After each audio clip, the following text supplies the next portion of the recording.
মা, তুমি সারাদিন কি চিন্তা করো কসু দেখি? সারাটা দিন ভরে যে বিষয়টা নিয়ে তুমি এত চিন্তা করো, আমার উপরে ছেড়ে দিও তো বিষয়টা। যে বিষয়টা তুই এত সহজ ভাবতেছ, সেই বিষয়টা এত সহজ না রে বাবা। আজকে 12টা বছর যাবৎ নিজের অধিকার আদায়ের জন্য নিজের সাথে নিজে যুদ্ধ করিয়াই যাইতেছি। তুই কি ভাবছস এত সহজে তুই সেই জিনিসটা আদায় করতে পারবি? না রে বাবা, ওই লোকটা খুব কঠিন মানুষ, একবার পাথরের মতো, হাজার আঘাত করলেও তার তুই ভাঙতে পারবি না। আমি পারবো না, এই কঠিন পাথরের তৈরি মানুষটাকে আমার ভাঙতে দেবো। দেখো মা, আমি পারবো। তোর 12 বছর বয়সে তোর ওই হাত ধরে ওই বাড়ি থেকে বেরিয়েছিলাম। আজকে 12টা বছর পার হয়ে গেছে। ওই মানুষটা আমাকে ওই দুইজনের আজ পর্যন্ত কোনো খোঁজ খবর নেয়। আমি যেই দিন ওই কঠিন মানুষটার সামনে গিয়ে দাঁড়াবো, আমার তার দ্বিতীয় তার রক্তের অধিকার।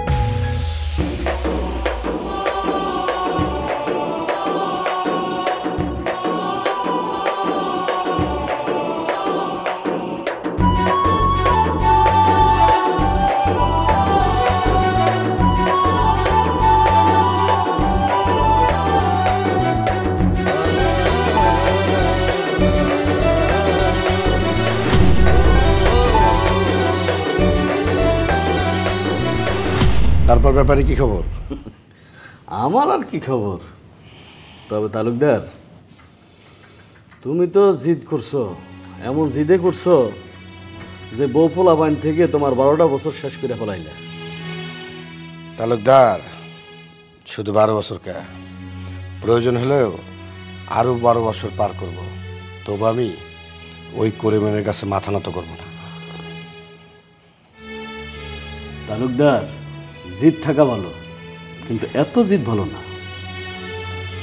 যাজ্ঞা সেই কথা, বিয়ে শাদী তো আর করল না, বুয়ার হাতে রান্না খাইয়া খাইয়া তো জীবনটারে শেষ করে দিলে। ওই মিয়া, পুরুষ মানুষ বিয়ে একবারই করে, পরে যেটা করে সেটা হলো হাঙ্গা। আমি আর হাঙ্গা করতে চাই না। তা করবা কেন? ভাবিরে তো তুমি এখন অনেক ভালোবাসো, তাই না? ব্যাপারী, কথাটা তুমি বুঝলেও করিমন বুঝে না। করিমন যদি বুঝতো তাহলে একটা সামান্য ঘটনা নিয়ে আমারে ছেড়ে যেতে পারতো না।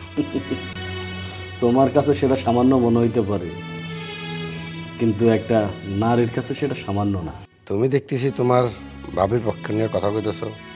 দেখো তালুকদার, তোমার ছেলে নীরব একদিন না একদিন তার মায়ের পক্ষ নিয়ে তোমার সামনে এসে দাঁড়াইব, তখন তাকে কি জবাব দিবা? যে ছেলের মাইয়ে বেঁচে থাকে না, ওই ছেলে কোন অধিকার নিয়ে আমার বাড়িতে আসবে?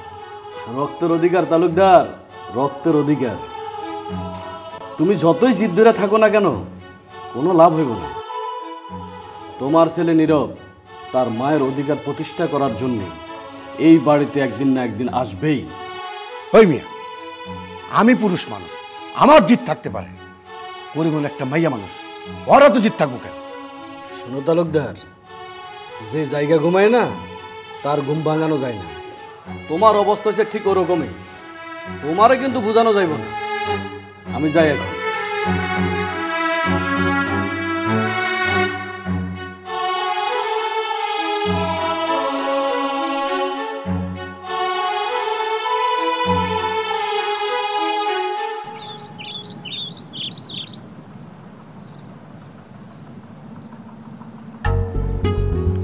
কই গেছিলা?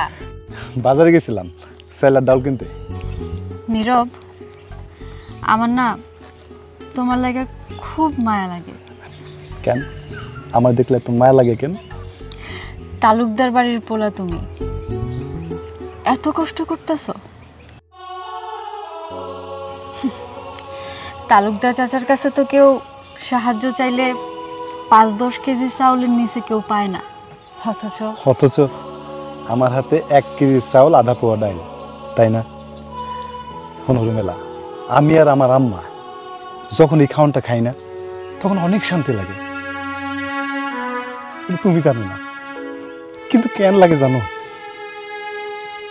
আমার মা আর আমার মনের মধ্যে না অনেক শান্তি। এখানে আমার বাপের কোনো চোখ রাখানি নেই। আমি আইজও জানবার পারলাম না চাচি আর চাচার মধ্যে কি লইয়া এত অভিমান, তুমি আর চাচার মধ্যে কিসের লাগে এত দূরত্ব। আমার বাপের জিগেও জানতে পারলাম না। আমিও আমার মারে অনেকবার জিজ্ঞাসি, কিন্তু কিছুতেই কিছু কয় না। আইজ হোক কাল হোক আমি একদিন জানতে পারবো, একদিন ঠিকই জানতে পারবো। আসল ঘটনা আমার জানতে হইব, আমি পারবো। আমি গেলাম।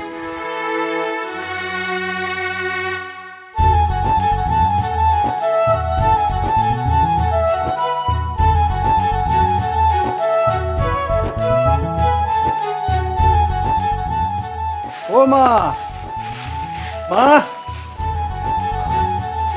এত দেরি করে আইলি বাপ? হ মা, একটু দেরি হয়ে গেছে। রাস্তায় রুমেলার লোকে দেখা হয়েছিল। রুমেলা? ওই ব্যাপারীর মাইয়া রুমেলা? হ মা, ওই রুমেলাই। মাইয়াটা বড় ভালো রে, একদিনে আমাকে বাড়িতে আইতে কইস। আচ্ছা মা, আইতো মনে। এই দেখো চালার ডাউল নিয়ে এসে তাড়াতাড়ি রান্না করো, আমার মেলা খিদে লাগছে। অহনি বসাইতেছি, তোর গোসল দিয়ে আইতে আইতে রান্না হয়ে যাইব। ঠিক আছে মা, তাড়াতাড়ি যাও। রে কি অবস্থা? আয়।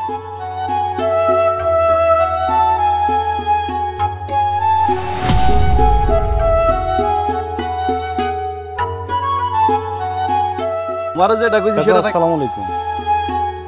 আচ্ছা, তোমার একটু পরে ফোন দিতেছি। হ্যাঁ, আরে বাজান, তুমি কেমন আছো? আর তোমার মা কেমন আছে? মা ছেলে মিলা কোন রকম বাইচে আছি। হ্যাঁ, আসলে তোমার জন্য আমার খুব আফসোস হয়। তুমি না এত বড় ঘরের একটা পোলা, অথচ তুমি লেবারি করে দিন চালাইতেছো, খুব কষ্ট হয়। আপনি আফসোস করে আর কি করবেন চাচা? যার স্ত্রী সন্তান সেই তো মায়া করে না। আচ্ছা চাচা, আপনি তো কামরান তালুকদারের ঘনিষ্ঠ বন্ধু, আপনি কি আমার একটু কইতে পারবেন আমার মায়ের সাথে ওনার কিসের এত দূরত্ব?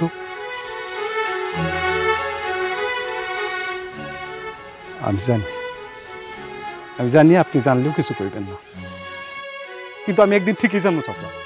আর যেদিন জানবো আমি কামরান তালুকদারের মুখোমুখি গিয়ে দাঁড়ানো। আমি কথাটা কয়ে দিলাম। আমি গেলাম চাচা, আসসালামু আলাইকুম।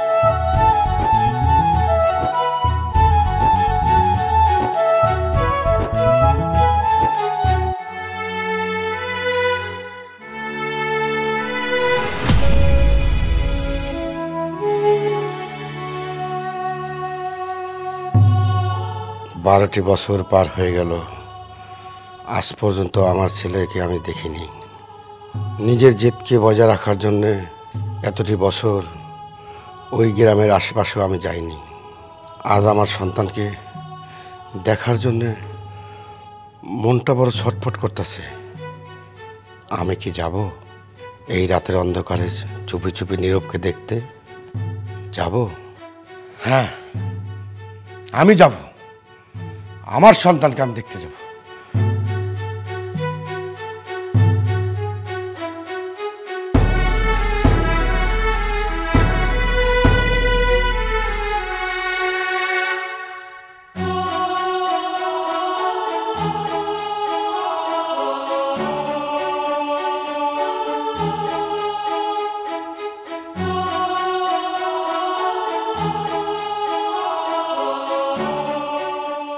মা, ও মা, কবাব তোমার প্রত্যেক দিন আমি ডাইল ভাত আলু ভর্তা খাওয়াই, তোমার খুব কষ্ট হয় না? না রে বাপ, আমার কষ্ট হইব কেন? তুই জোয়ান পোলা, সারাদিন লেবারি খাইটা এইসব খাওয়ান খাইস, কষ্ট তো তোর হয়। মা, এই যে তুমি আমার মুখে তুলে খাওয়া দিতেছো, এই ডাইল ভাত আলু ভর্তারে আমার মনে হইতেছে মাছ, মুরগি, মুরগির রোস্ট, বিরিয়ানি। দাও দাও মুখে দাও। করা করাই নে, করাই না, করা করা নে, ওই করা নে।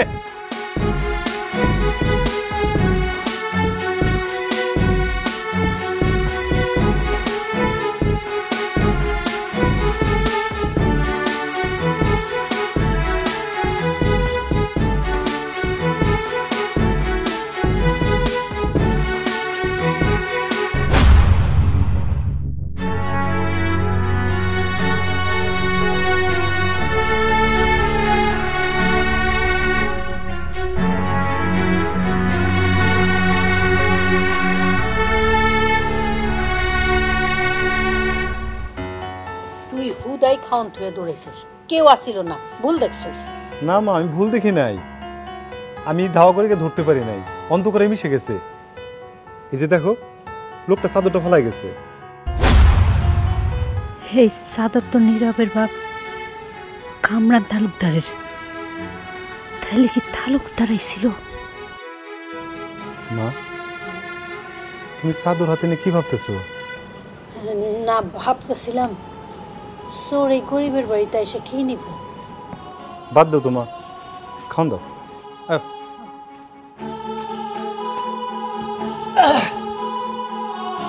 কই মা? হ্যাঁ আইতেছে। এ নাও, এবার আমি তোমার খাওয়াই দিই।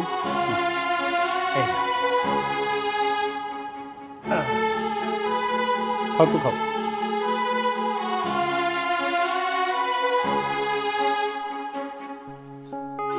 খাইতেছো না কেন মা? খাও। খাইতেছি।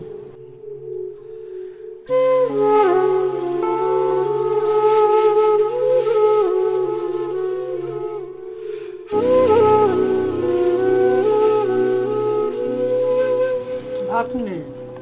কমেন্ট তুমি নিবা?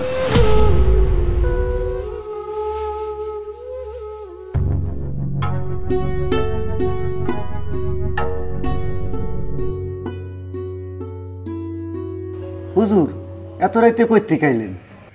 একটু পুকুর পাড়ে গেছিলাম ঠান্ডা হাওয়া খাইতে। তা আপনার গায়ে একটা চাদর ছিল না? চাদরটা মনে হয় পুকুর পাড়ে ফেলাই এসেছি। তাহলে হুজুর আমি যাই নিয়ে আসি। না থাক, অনেক পুরান হয়ে গেছে চাদরটা, কেউ গায়ে দিতে পারবো। এই, তুই ভাত খাইছস? না হুজুর, আপনার সারা ভাত খাই আমি খাইনি। তাহলে এক কাজ কর, তুই ভাত খেয়ে শুয়ে পর, আমি কিছুক্ষণ বইসা তারপর যাইতেছি। তো আমি যাই গা, রুমে শুয়ে পড়ি।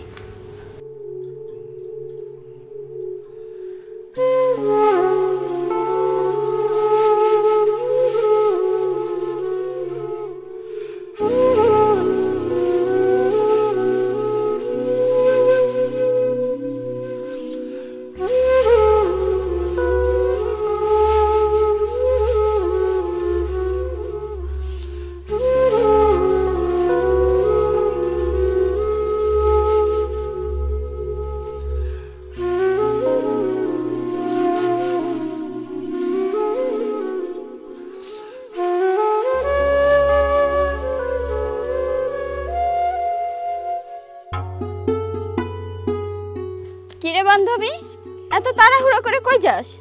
আরে বলিস না, নীরব খুব তাড়াতাড়ি করে আমার আজকে দেখা করতে কইলো। ও তো কখনো এরকম কয় না, আজকে হঠাৎ করে কইলো। চিন্তা করলাম যাই, একটু তাড়াতাড়ি যাই, এই জন্য রে। ঠিক আছে যা, আমি গেলে তো আবার কাবাব মেয়ে হাড্ডি বনে যাব, আমি আবার হাড্ডি হতে চাই না। তোর কথা। আচ্ছা শুন, তুই বিকেলে বাড়িতে আসিস, কথা কমুন। ওকে ঠিক আছে, যা।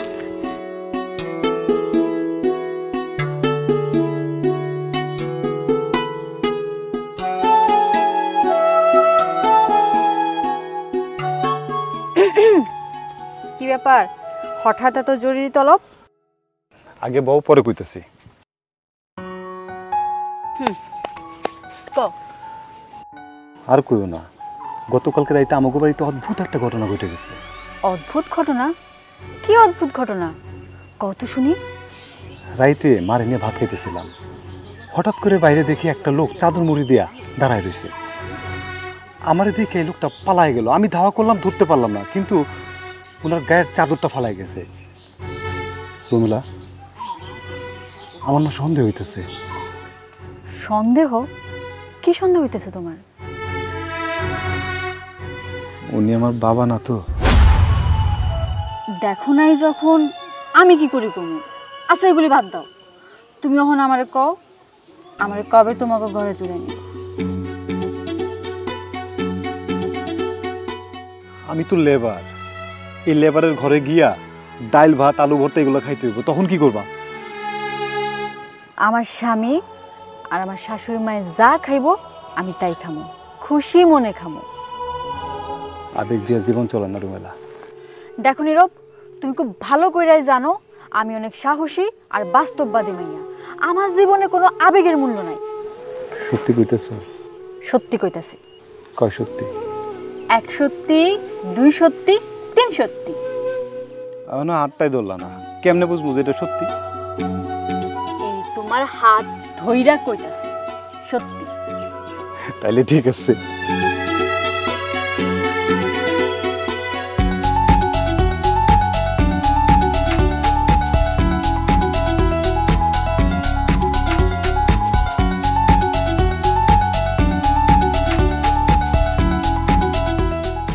আব্দুল, আব্দুল,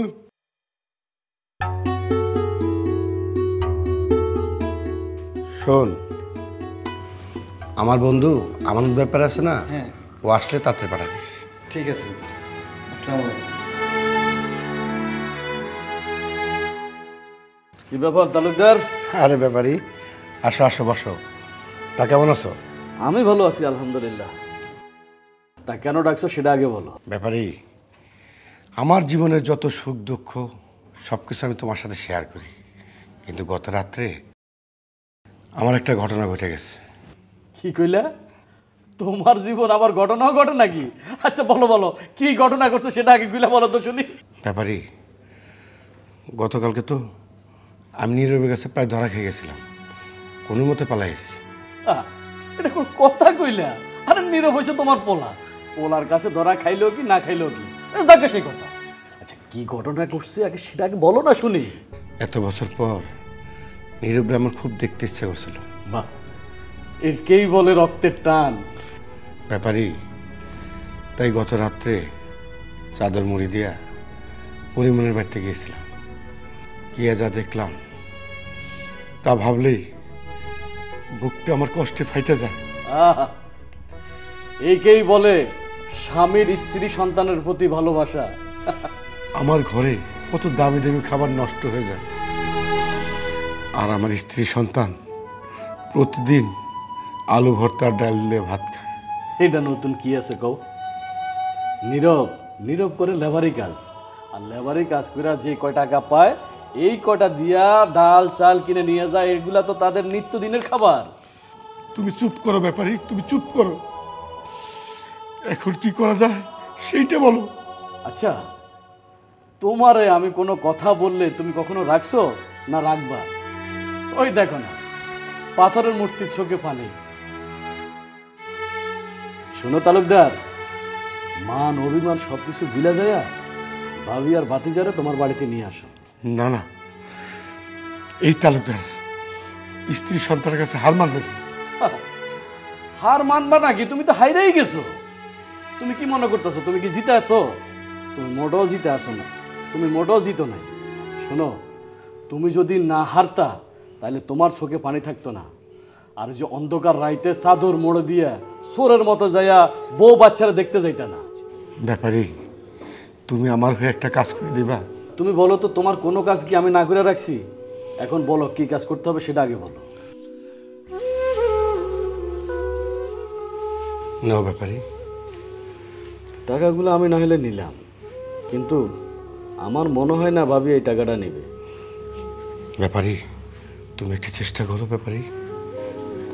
ঠিক আছে, দেখি, চেষ্টা করে দেখি দিয়ে আসতে পারে কিনা।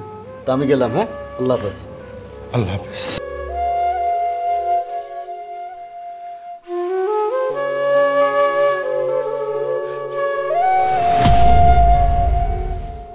ভাবি, ভাবি, ও ভাবি, আসসালামু আলাইকুম ভাবি। ওয়ালাইকুম সালাম। আপনি এতদিন পরে? ভাবি, এই টাকাগুলো রাখি। কিসের টাকা? কার টাকা? এটা জানার কি খুব জরুরি ভাবি? হ, জানা খুব জরুরি। এতগুলো টাকা কই থেকে আইলো, কে দিল, এটা তো আমাকে জানতেই হইব। ভাবি, মনে করেন এই টাকাটা আমি দিছি ভাবি, রাখেন। আপনি দিছেন? কেন ধরতে যাবো আপনি দিছেন? আপনার সাথে তো আমার সেই রকম কোনো লেনদেন নাই। আসলে সে কি ভাবি, তালুকদার সাহেব মানে আপনাকে নীরবের বাপে এই টাকাটা আপনাদের দিতে। রাখেন, টাকাটা রাখেন। আমানত ভাই, 12 বছর হইল যেই মানুষটা আমার সন্তানের কোনো খোঁজ খবর নেয় নাই, তার টাকা আমি আজকে নিতে যাবো কেন? এতটা বছর হইল আমার ছেলেটারে নিয়ে আমি খায়ে না খায়ে কেমনে দিন পার করতেছি, কেমনে ছেলেটারে বড় করছি, কোনোদিনও তো খোঁজ খবর নেয় নাই। এত বড় অন্যায় করার পরে যে অনুতপ্ত হয় নাই, আমি তার স্ত্রী হয়ে তার চোখের সামনে দিয়ে বাড়ি থেকে বাইর হয়ে চলে আসলাম, একবারের জন্য আমারে বাধা দেয় নাই। এমন কঠিন মানুষটা সে খালি চায়ে চায়ে দেখছে। আজকে কেন আমি তার ভিক্ষা নিতে যাবো? ভিক্ষা বলছেন কেন ভাবি? আপনার স্বামী সে যদি তার ভুল বুঝতে পারে আর ভুল বুঝা যদি আপনাদের পাশে এসে দাঁড়ায়, এখানে ক্ষতি কিভাবে? আমানত ভাই, যেই মানুষটা তার জিদ ধরে রাখতে এতগুলা বছর দূরে থাকতে পারে, আজকে কেন সে আমাকে পাশে এসে খাড়াইতে চায়? মায়া। হেটারে মায়া কয় না, হেটারে কয় দয়া করুণা। না ভাবি, না, এটা কোনো দয়া করুণা কিছুই না ভাবি। আমার সংসার জীবনে সে যখন যা কইছে আমি সেইটাই মাইনে নিছি তার বউ হিসাবে।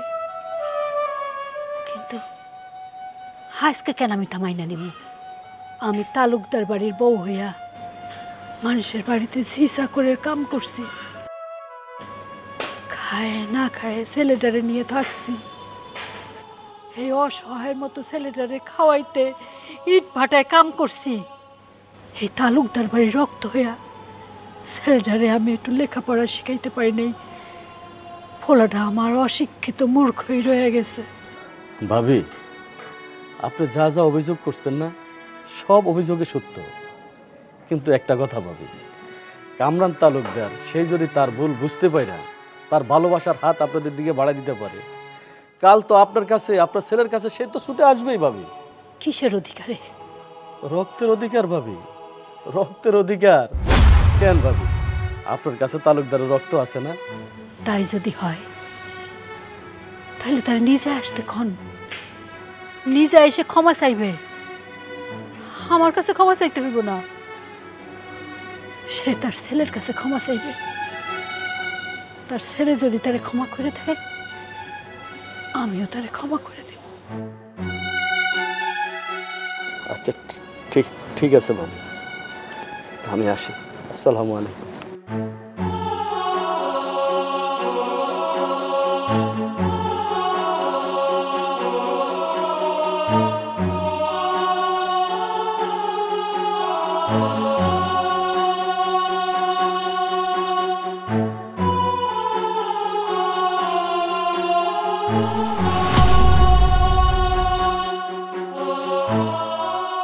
ব্যাপারী, কি খবর? এনো মিয়া তোমার টাকা। টাকা? আমি জানতাম ওই জিডি মহিলা এই টাকা কোনোদিন গ্রহণ করবে না। চুপ থাকো, চুপ থাকো তালুকদার। তুমি নিজেকে অনেক বুদ্ধিমান মনে করো না? তুমি অনেক বুদ্ধিমান হয়ে গেছো।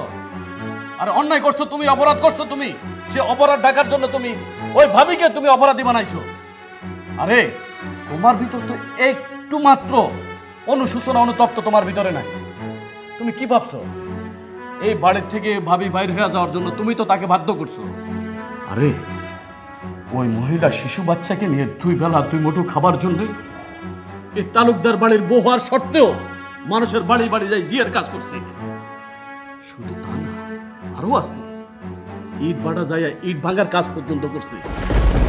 আর তোমার একমাত্র ছেলেকে লেখাপড়ার খরচ চালাইতে পারে না দেখে সে অর্ধমূর্খ হয়ে আছে। শোনো তালুকদার, দূরে বৈশা বৈশা এত আবেগ ভালোবাসা দেখাইয়া এইসব কিছুর সমাধান করতে পারবা না, মনে রাখো কথাটা। ব্যাপারী। হ্যাঁ তালুকদার, হ্যাঁ, তোমার এই কৃতকর্মের জন্য, কৃতকর্মের ক্ষমা চাওয়ার জন্য ভাবির কাছে যাও, এতে তোমার মঙ্গল হবে। ব্যাপারী, আমি কোন মুখ নিয়ে ওদের কাছে যাব? তালুকদার, ওই ভদ্র মহিলার কাছে তোমার সবচেয়ে মূল্যবান জিনিস আছে, তোমার রক্ত, তোমার ছেলে। রক্ত? তাই তো, হ্যাঁ, আমি যাব আমার রক্তের কাছে, আমার রক্তের অধিকার নিয়ে যাব। ক্যান্সেলের সামনে এসে সাহস করে কইতে পারো নাই আমি তোর বাবা অপরাধী, আমার তুই ক্ষমা করে দে রে বাপ, আমার তুই ক্ষমা করে দে। কেন কইতে পারো নাই? কেন তোমার সাথে ছেলেরা টুকায় আনতে হয়েছে? আমি যাই না, কইতে পারলাম না এটা কারো চাদর না, তোর বাপের চাদর। ওই লোকটা শোন না, ওইটা তোর বাপ, ওইটাই তোর বাপ।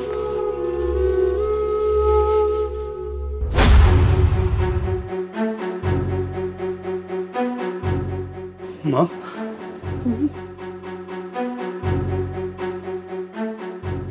ওই দিন তুমি আমারে কম নাই, কিন্তু আমার সন্দেহ হয়েছিল। কি সন্দেহ ছিল?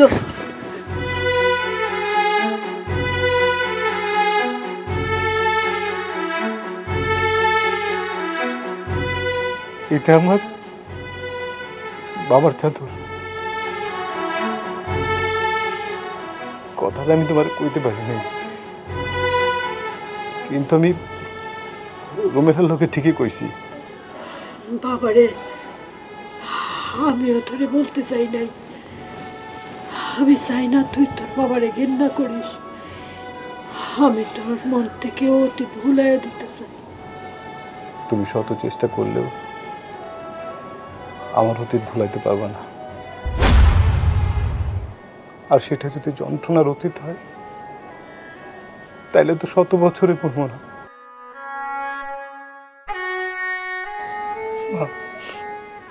আজকে তোমার কইতে হইব, বাবার সাথে তোমার কি এত দূরত্ব? আমার তোমার আজকে এটা কইতে হইব। তুমি কেন কেন তালুকদার বাড়ি থেকে চলে এসো? বাবার কি এমন অপরাধ? না, চুপ করে থাকলে না মা, তুমি আর চুপ করে থাকো না। আমার কও তুমি সত্য ঘটনাটা, কি নির্মম ঘটনা আমার তুমি খুললা কও, আর চুপ করে থাকো না। এই ঘটনা যদি তুই জানিস তাহলে তোর বাবার প্রতি যে শ্রদ্ধা সম্মানটুকু আছে সেইটুকু থাকবো না রে। যার সাথে কোনো সম্পর্কই নাই তার কাছে এগুলোর মূল্য নাই।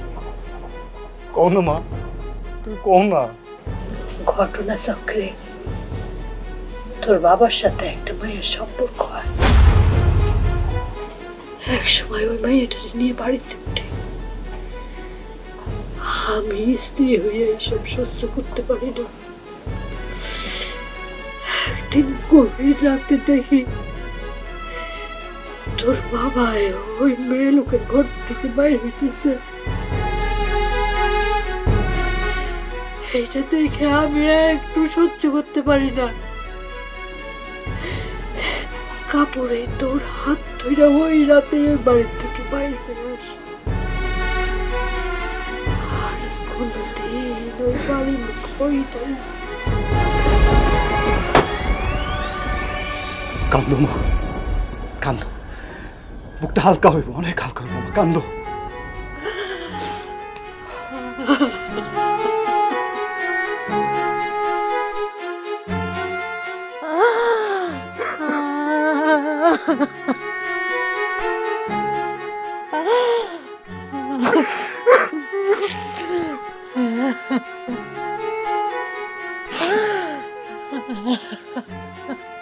আমি হাসিনার মা।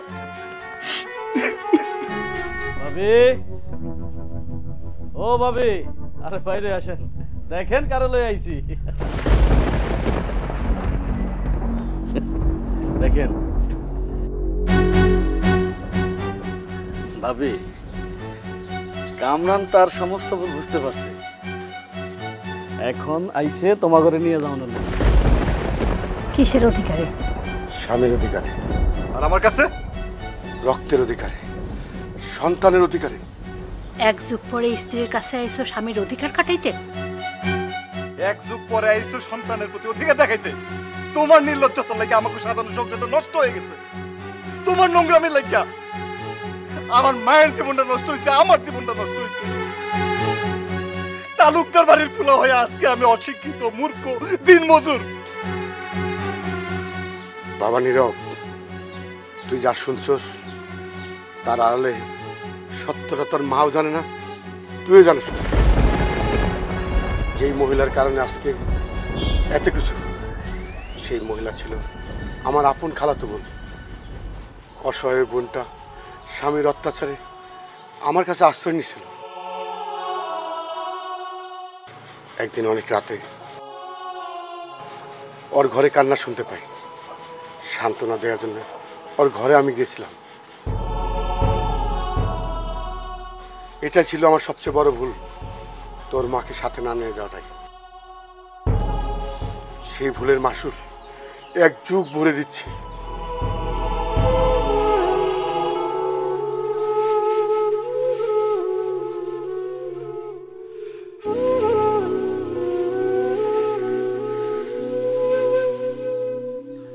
ভাবি, এখনো কও তোমরা তারা ক্ষমা করবা না? হ্যাঁ বাবা, আমার বুকে তোরাই তো তালুকদার বাড়ির সবকিছু, পাহাড় নিশ্চয় সবকিছু তোর জন্যে। হ্যাঁ বাবা, আমার বুকে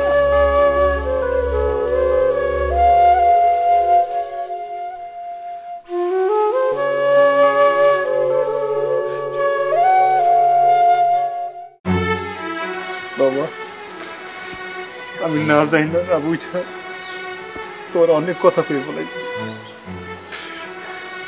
তুই আমার মাফ করে দিও।